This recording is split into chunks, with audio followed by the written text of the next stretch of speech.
hozir bitta ikkitasi kommentariyada yozib qo'ydi, faqat Bo'stonda ishlaganmisiz deb. Mana 5 kolxoz ko'chani olib qo'yasiz, bu yoq mol bozorga chiqib ketish. Mana bitta obyektimiz bo'lgan, bu ham kafel, travertin, tiyagalar, vagonka.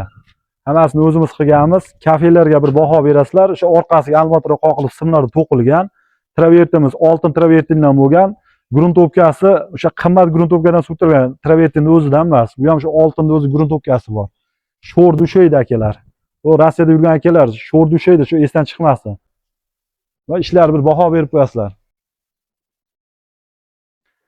Akalar, bu yerda polni mahsulotlari ham yo'q, ichida bo'lgan. Ko'pchilik ustalardan norozi bo'ladi. Bitta travertin yetmay qoldi, yo bu narsa esdan chiqib qolibdi deydi. Bizda hammasi o'zimiz olib kelamiz, uy egasini imkon qadar bezovta qilinmaydi. Endi bizni plyus tomonimiz shu. Ishimiz shu, ustalar singari, hali o'zimizni maqtab bir anaqa qilmaymiz. Mahsulot faqat oltin travertindan ishlatamiz.